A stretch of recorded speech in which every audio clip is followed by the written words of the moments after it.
Good morning, friends. In that all important relationship at workplaces, I come to you with one more message today.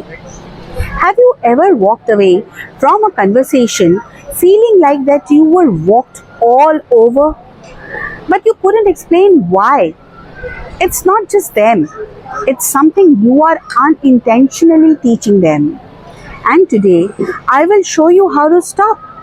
Because if you don't train people how to treat you, someone else will, and it won't be in your favor. Okay, so let me take you back to a time in my life that still stings a little. I was constantly saying yes when I wanted to say a clear no. I'd agreed to plans that I hated, help people who never helped me back, and swallowed my frustration just to avoid conflict. Sounds familiar? I kept telling myself that they just don't know that they are hurting me. But the truth, I was teaching them that their behavior was okay because I never corrected it. Now, here is what we teach them that we accept. This all started like it does for so many of us, right? Way back in childhood. As kids, we didn't have much power. We couldn't walk away, speak up, or set boundaries. We just followed orders. So, there we developed something called the fawn X response, people pleasing as a survival strategy. And while that helped us stay safe then, it hurts us now in relationships, in work, in friendships, at home, everywhere. We start to believe that our only option is to appease or to endure. But that's not true anymore. That's not true at all. The first step to changing how people treat you is developing agency.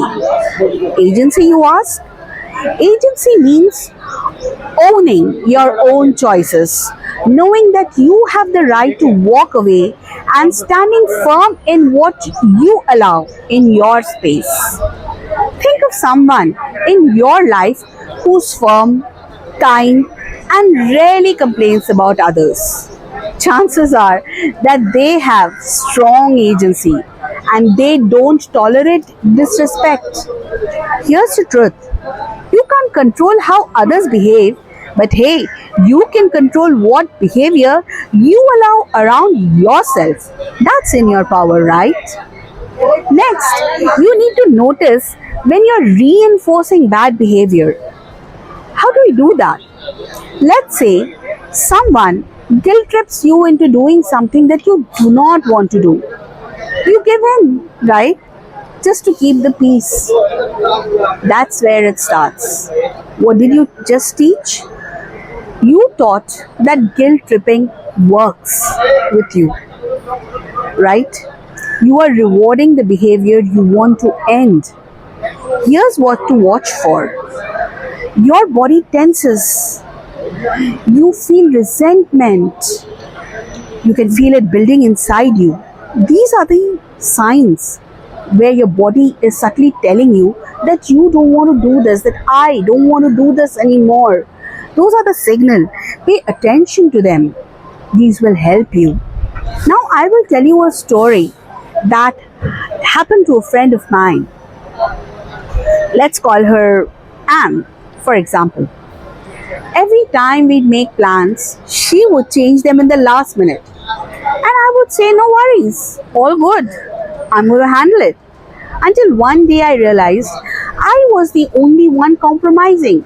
So I stopped replying right away. I took my time and I said, hey, value my time. If we can't lock in plans, I'll need to pass. Done very politely. Guess what? She adjusted. People rise or fail to the boundaries you set. So, setting boundaries that you are going to tolerate is very, very, very important. You need to remind yourself that you're not stuck. Because a lot of us feel trapped because of past traumas. But you are not stuck. You don't owe anyone your energy, especially if they are disrespecting you. You're allowed to leave the conversation. You're allowed to hang up the phone. You're allowed not to respond. Because every time you walk away from disrespect, you're teaching people something very powerful. My presence is a privilege. Treat it that way, please. Alright? Once you do this setup, then you will have to ensure that you follow through. Setting boundaries is great, but following through is where the magic will happen for you in your life. Let's say you tell someone, I am available after 8 pm, and then you call at 9 pm, and then they call you at 9 pm, and do you pick up? That's not a boundary, that's a suggestion that it's all right for you not to value my time. And people don't follow suggestions, they follow standards. If you do not pick up the phone, will you feel guilty? Probably, especially if you are used to pleasing others. But guilt is not the same as wrong. Guilt is just your old programming being challenged. So challenge it today and see how it makes you feel.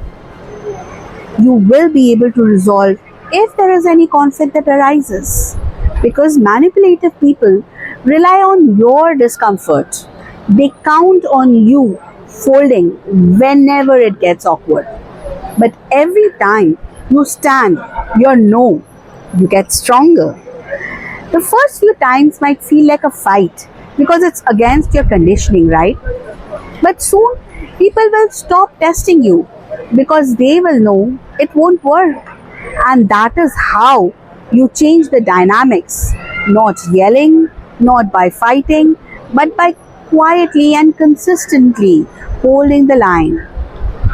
So here's the little real secrets, my friend. It's a little secret, but it's a real secret, my friends. You don't teach people how to treat you with words. You do it with actions, affirmative actions, with your presence, with standards. Every no you stuck to is a message. Every time you walk away from disrespect, you're voting for your self worth. Don't wait for someone else to validate your value. Show them how to treat you by showing up for yourself. Right? Promise me this. You are going to be there for yourself. So let me ask you, what is the one boundary you're going to hold this week? Let's start this week. Drop in the comments, and I read every one of your comments, my friends.